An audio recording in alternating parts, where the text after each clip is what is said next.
बोली बाबा महेंद्र नाथ की।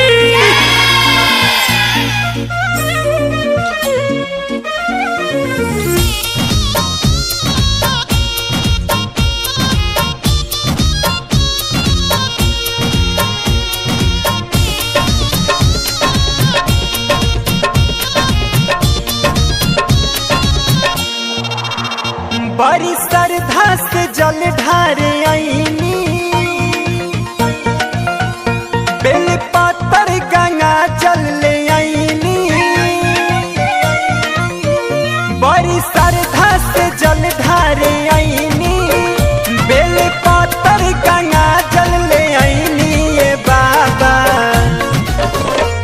किया हो बाबा गरबा में देखिया जा गरबा लगेला बड़ी डरवा ये हरी। किए हो बाबा गरबा में देखिया जा गरबा लगेला बड़ी डरवा ये हरी।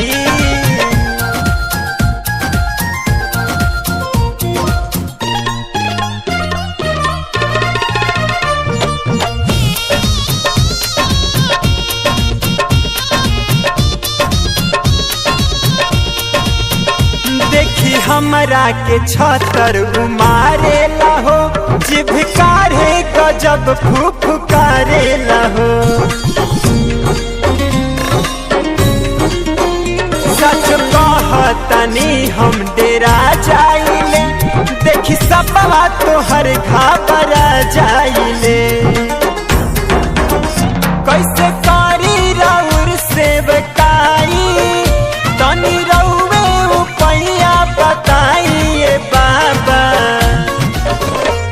किया हो बाबा कैसे के आई नियरवा लगेला बड़ी डरवा ये हरी। किया हो बाबा गरबा में देखिया जा गरबा लगेला बड़ी डरवा ये हरी।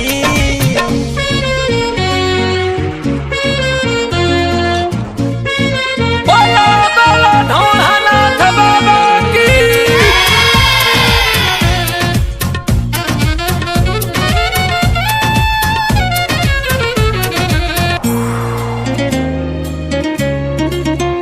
छोड़ी घरवा के काम कुलियाइल बानी, कुछ करिए भोला डेराइल बानी।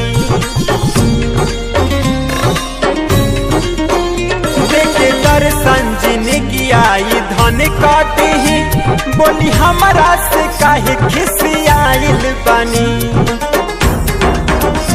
अइले राती से खरे एक साथे, रउआ मथवा पर धई दी हाथे। ये बाबा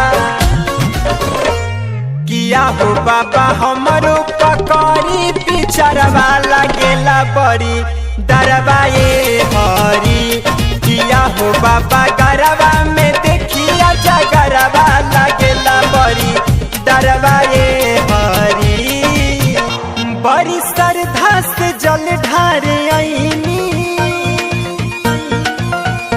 बेल पत्तर गंगा जल ले आईनी।